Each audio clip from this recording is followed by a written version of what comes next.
Bismillah ar-Rahman ar-Rahim. Assalamu alaikum wa rahmatullahi wa barakatuh to all of our viewers. And Assalamu alaikum wa rahmatullahi wa barakatuh to our dear beloved scholar, Mufti Samir Wahid. How are you, Mufti Sahib? Walaikum assalam wa rahmatullahi wa barakatuh. Alhamdulillah, I'm doing good. How about you? Alhamdulillah, I'm good. I'm good. Well, I'm So as tired of we meeting do, you. I'm tired of what is that? meeting you virtually. I'm tired of Yeah. meeting you virtually. You need to come in person now. Okay, inshallah soon. Inshallah soon I'll make it happen. Then we'll do a masail session in person then. Inshallah. Then you have to answer the questions that I ask you on the spot. Then there's not going to be any, uh, Inshallah. informalities. Inshallah. So what's it called? So as we do every month, first Sunday of the month, we do the question answers. We have Mufti Saab here today to answer some of the questions that we have. And Mufti Saab, you want to get started? Bismillah, let's do it. Okay, Bismillah ar-Rahman ar-Rahim. So the first question is in regards to engagements. It's being asked by a brother. I'm engaged to someone, and she wants me to talk with her and keep texting her. We will marry in 3 months, inshallah. Is talking to her permissible now that we are engaged? She wants to coordinate on the details of the wedding and always makes it feel like it's for something useful. Therefore, we are not talking just for fun. She gets really upset if I say I don't want to talk to her. I don't know how to explain it to her. So, Mufti Saab, what is the answer for this? Bismillah ar-Rahman ar-Rahim. Alhamdulillahi Rabbil Alameen. Wassalatu wassalamu ala rasulih al-Nabi al-Kareem. Amma ba'd. Just for the viewers, if you have any questions, you can go ahead and ask in the comment sections. And if we get some time or energy, we'll answer those questions too, inshallah. As for this question, an engagement in Islam has no basis. It's as if nothing happened. So engagement means nothing in Islam. So until a nikah is not done, nothing is permissible. So one method is you go meet her in person, and somebody's sitting there, a mahram of her is sitting there, generally a brother or a father, at a distance, and you two can talk to each other. Or another method is, and this is the method I personally took, is to find, have someone else who can ask the questions for you. So it could be maybe your friend's wife can coordinate questions for you. So have a friend whose wife is also friends with her, and through your friend, he uses his wife to ask her questions. This is the most permissible manner to do it. So from an Islamic perspective, it is still not permissible unless it is done in a group manner where other people are there too, especially mahram.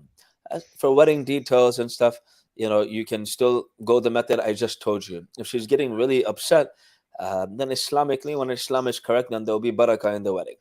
So she'll get upset right now, but you're doing it the proper method. There'll be barakah in the wedding. Your marriage will be happy, and Allah subhanahu wa ta'ala will keep you together, inshallah. So being engaged doesn't make anything permissible. Whatever was haram before the engagement is haram now too. If there's a need to discuss in coordination, it should be done through a medium, through a mahram. Allahu A'lam. Jazakallahu khair. It's a very important question that needs to be, I think, repeated in this era where engagements have become the norm for meeting and having relationships. The next question, Mufti Saab, is can someone lead salah while sitting on a chair?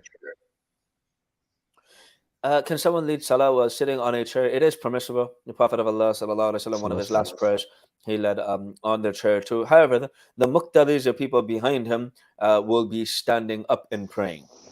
The muqtadis should be standing in praying, and the imam will be sitting. At the imam is doing sajda on the ground, then the imam sitting down and doing sajda on the ground. Then that is still, that is the best method for the imam to lead while he's praying on a chair. Otherwise, find someone else that can lead the salah standing instead of someone that is sitting. However, it will be permissible. Jazakallah khair. So the next question is, shall there be a barrier when it comes to women praying in the back in the masjid? Now I understand that there may be very different opinions by different people, but Mufti Saab reserves the right to his answer, and there should be no controversy over this, inshallah. Mufti Saab. This is a important question too in this era, unfortunately. I think majority of the masajid still have barriers.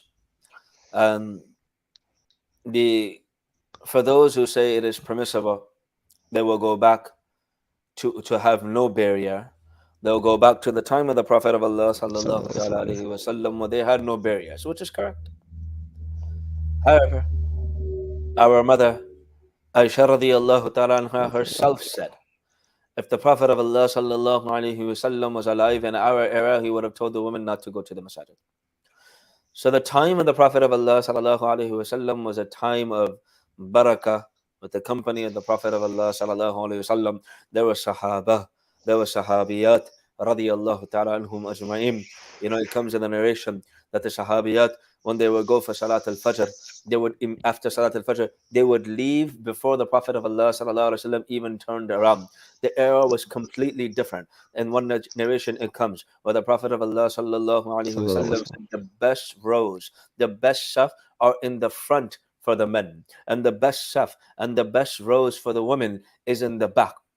In those era, the women were fully covered up. They wouldn't have cologne on. They wouldn't have any perfume on, any fragrance that would attract would attract men to them. They wouldn't go with makeup, etc. So it was a completely different era. So if there is a masjid, a city, a town that will be able to follow all of these etiquettes, the adabs of masajid, where the women will be covered up, the men will not be staring at the women, and the women are not going to spend extra time in the masjid where it is unnecessary for them to be in, then you can say, and the masjid is somewhat free of fitna and mingling with the opposite sex, etc. Then you can say maybe then there should be no barrier. However, if the women are not going to fully cover up, or some of the women, when there's a speech especially going on, they want to sit without any takalluf. They just want to sit in the back. They want to sit down, they want to sit comfortably. Maybe their kids will be there. They want to sit without any problems or someone looking at them. They want to sit comfortably. How the men will sit together when they're together, and the women will sit without any takalluf, any ill feeling. Oh, I can't sit like this because there's men looking at me. The women will feel more comfortable. They can put on their makeup. They can put on their, they'll put on their perfume.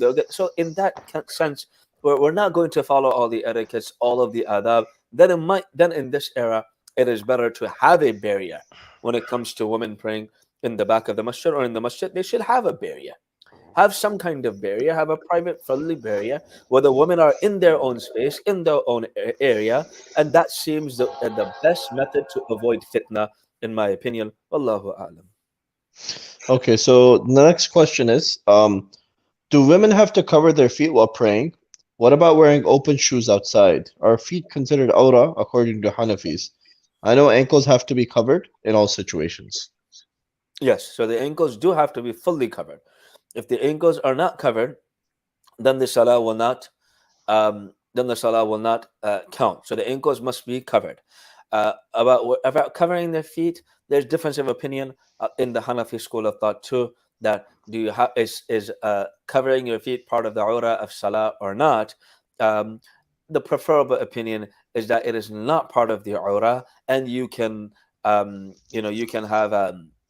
you can leave them uncovered as long as the ankles are fully covered, and your salah will count. So they do not have to be covered in salah. Wallahu a'lam. Okay, so the next question is, this is in regards to a person who is converted to Islam. He's new to the deen.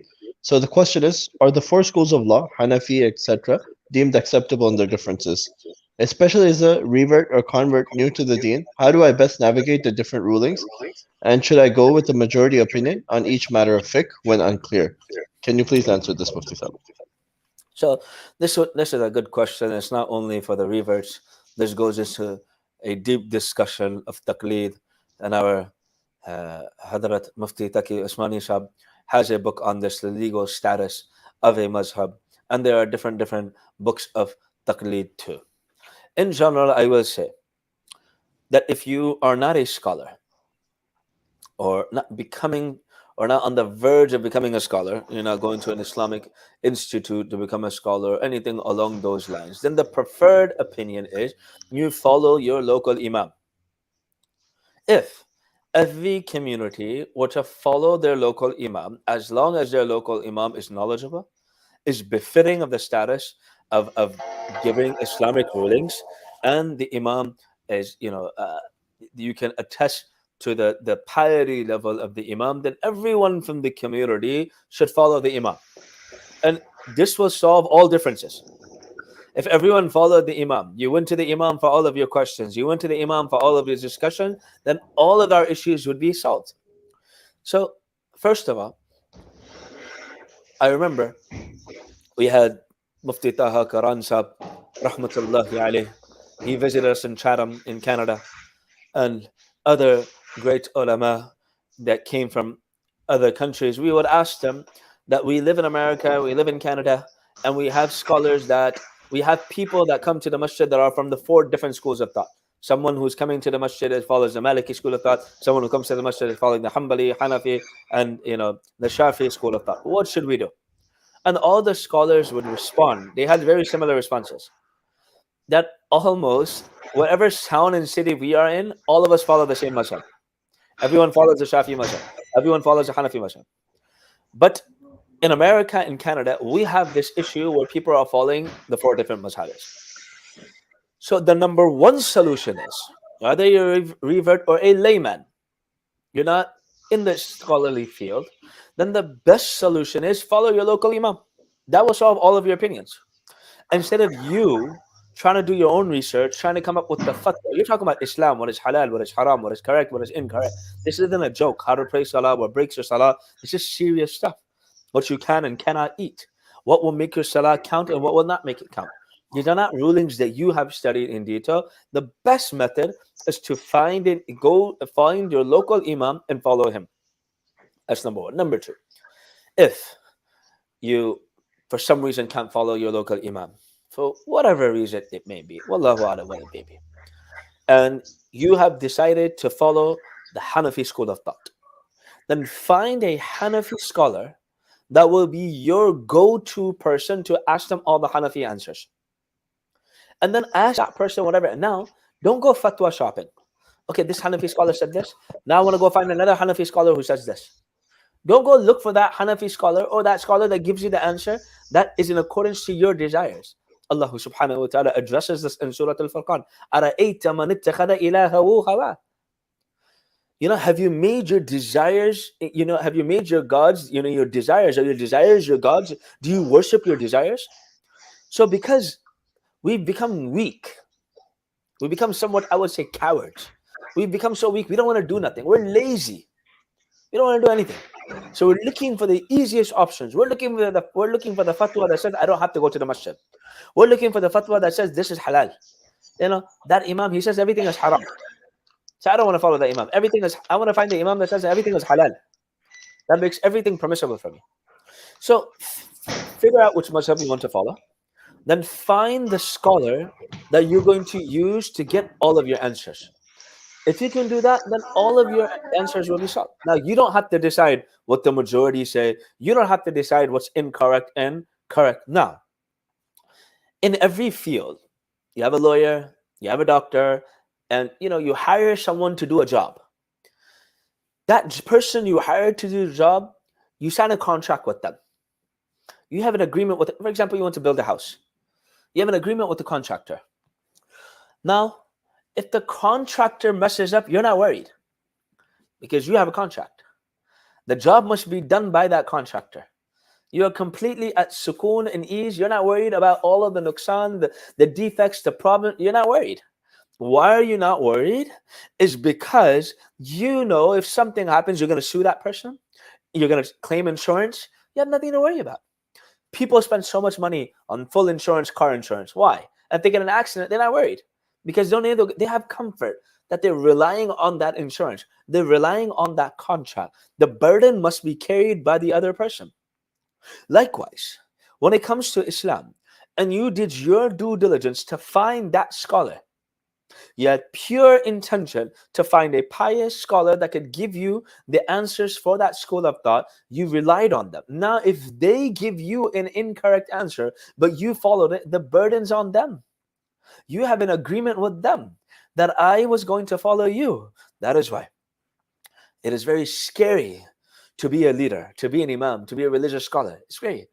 Because the followers will make dua against the leaders for double. رَبَّنَا آتِهِمْ ضِعْفَيْنِ مِنَ الْعَذَابِ وَلَعَنْهُمْ لَعْنًا كَبِيرًا وَلَعَنْهُمْ لَعْنًا كَبِيرًا. In the end of Surah Al-Ahzab, on the last page, where the people say, Ya Allah, we followed our sadatana. We followed our leaders, Ya Allah. Our leaders told us to do this, Ya Allah. Go blame them. So put the burden on someone else. You did your due diligence. You researched it. You found that this scholar is reliable. You did your part. Now put the burden on them. Don't worry about it. Relax. Just like we relax and everything else. But for some reason, when it comes to Islam, everyone has to say that I know what's better. I know what's right. I know what the majority are saying. And, I followed this imam and this imam said I can do this. And why are you saying I can't do it? Then go follow that imam and everything he says. Why are you calling me? Go follow that imam and everything he says. But what happens is, when that imam says something that's difficult for them, then they go look for another imam. I went for Hajj, and there was a Shafi scholar with me. And he was talking about how easy the Shafi school of thought is. And he kept bragging about it the whole time. So it's Hajj time. And, if you've been for Hajj, Mina is, it's exhausting. You're in Mina. Then you go to Arafah. Then you go to Muzdalifah. And after Muzdalifah, you come back to Mina. According to the Shafi school of thought, it is you have to stay in Mina. You can't leave Mina, according to the Shafi school of thought. So that scholar who kept telling me off the whole time, you Hanafis make everything difficult. Tartib is wajib, this is wajib, this is. And I'm like, I'm feeling a little tired. I'm going to go rest in Makkah and I'll come back later to Mina.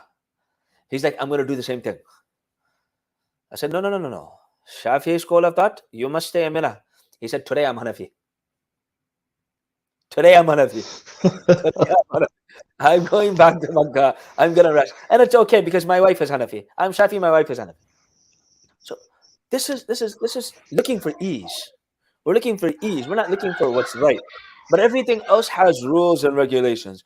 A business will have rules and regulations. They'll have their policies. A school will have its rules and regulations, and everyone must follow it. No problem. And if you don't like that school, you go attend another school. Then, I want my child to have a good upbringing. I want my child to have a good tarbiyah. That's why I send them to your school. But I don't like this policy. Go find another school. There's no other good school out there. Then you need to follow our policy. So we have rules and regulations for every mazhab. The mazhab you choose to follow them, put the burden on them, and don't worry about it. So rather you're a revert, whether you're trying to become a practicing Muslim, then find the one scholar and go to them and ask them all of your questions you have. I believe this is the safest approach, an approach that should be easily understood. Why would I want to take the burden about my religion when I can put it on someone else? I'm going to follow what they say. Alhamdulillah, I'm at ease. Now it's on that imam. That imam told me to do this. I have nothing to worry about. Now Imam Sahib did to do this. Khalas. But now when you try to do your own research, you're putting the burden on your shoulder. And because you're not a scholar, it's double the sin. Right? So follow the scholar, let them carry the burden. Wallahu a'lam.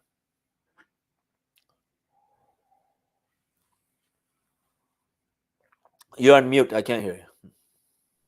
Oh, sorry. So there's a question in the comment section, a rather easy question. It's asking, is it permissible to celebrate birthdays? I don't know if you want to answer that tonight or not. It's totally up to you. When it comes to birthdays and everything in Islam, we look for celebrations that Islam brought. The Prophet of Allah sallallahu ta'ala alayhi wa sallam brought the celebration of Eid. We have the celebration of Aqiqah. We have the celebration of Walima. We have the celebration of someone becoming a Hafiz. We have celebration for a lot of Islamic things. So celebrating birthdays is not from within Islam. It's not something that Muslims did.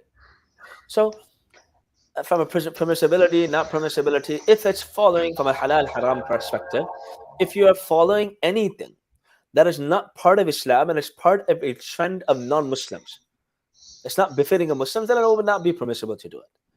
But if you're just thanking Allah subhanahu wa ta'ala, expressing your gratitude, the Prophet of Allah sallallahu ta'ala alayhi wa sallam said, I was born on a Monday, so I fast on Monday. Fast on your birthday. How many people are going to fast on their birthdays?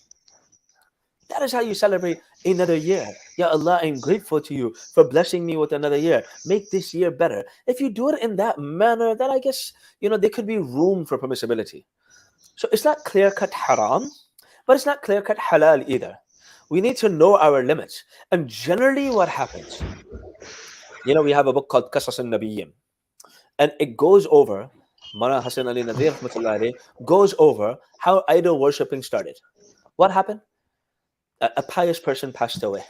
So they wanted some kind of memory of the pious person. So in that time, maybe drawing was permissible. So they would draw a picture of that pious scholar. Then, as the next, so now the people who drew this pious scholar, they knew why they drew it, but then the children didn't know, because the parents would always go by the pious scholar's picture and make dua, because he was a pious saint to follow.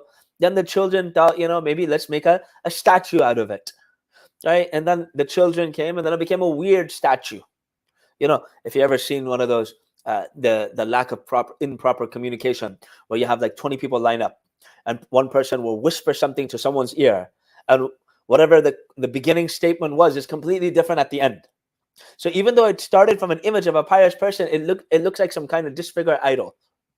So it leads, and Islam and Usul al-Fiqh has a ruling that we close the door for future problems. So let's say the parents or the elders of this age start celebrating birthdays in a permissible manner. Let's say the elders or the people of this generation start celebrating birthdays in a permissible manner. The children will not understand that. The children will grow up and say, my parents celebrated birthdays, and then they'll start adding their own things to it. So slowly, it'll get worse. You might do it properly, but that's no guarantee that your grandkids will do it, your kids will do it properly, or your grandkids will do it properly. So it's better to avoid. To avoid any kind of misconception, it's better to completely avoid it and celebrate it in the manner the Prophet of Allah sallallahu alaihi wasallam would celebrate it, which is fasting.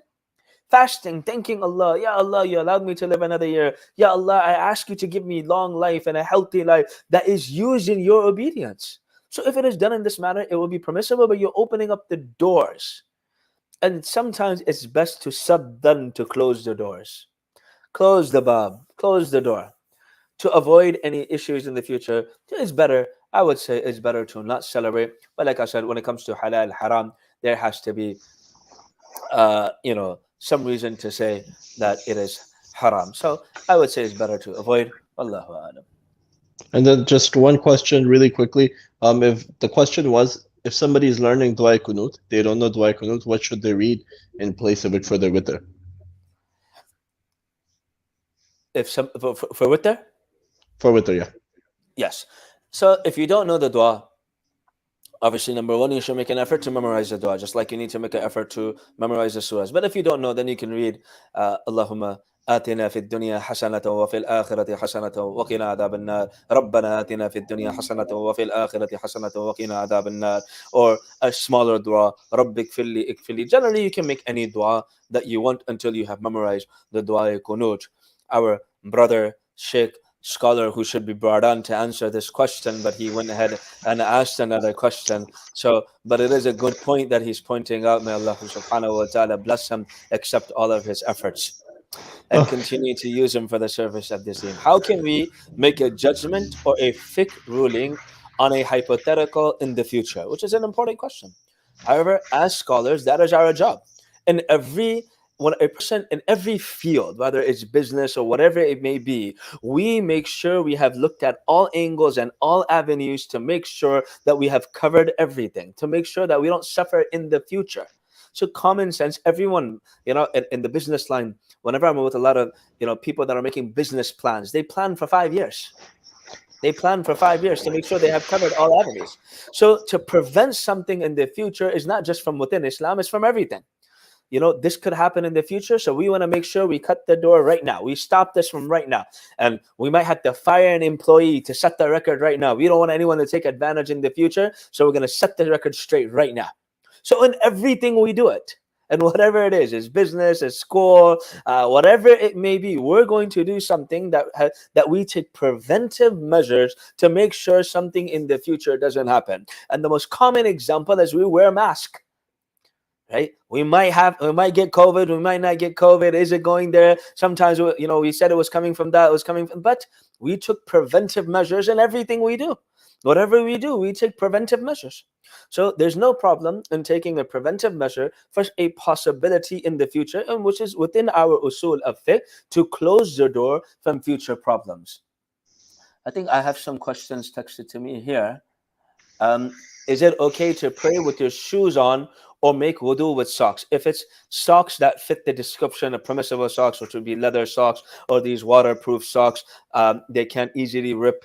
And water doesn't go in it, then it will be permissible to use those socks to make wudu upon it, to do masa. So you can't do wudu, you can wash your feet and then do masa on it. Another question that was asked: is it okay to pray with your shoes on? Generally, we're not sure if the shoes fit exactly. The shoes must fit exactly, meaning your toes must touch the end of the shoes. Then it's permissible to wear shoes. So it's better not to wear shoes. Yes, and the time of the Sahaba radiallahu ta'ala ajma'in and the Prophet of Allah sallallahu ta'ala alayhi Sallallahu wasallam, alaihi they used to wear shoes, but the shoes in those era were fitted. It's more like socks or leather socks in our era, or that would perfectly fit their feet. That's why they used to wear it, and they used to wear it because they used to pray on top of sand, and the sand would burn them. We have carpets nowadays, so definitely going into the masjid, it would be against adab, and it would be wrong to wear your shoes inside of the masjid.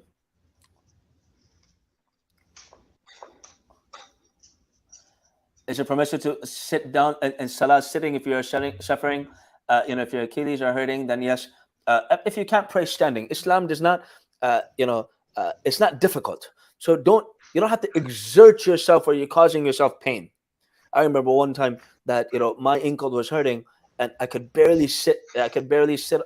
Stand up and do my ruku and sujood properly. And I was trying my hardest. And one of my teachers came to me and said that you don't need to exert yourself for that salah. Allah subhanahu wa taala is a Rahim, He's Ghafoor. He'll overlook it. You have a valid excuse. You can go ahead and take advantage of it. So know your limits. So if you can't pray standing, then go ahead and pray sitting down. It's not a problem.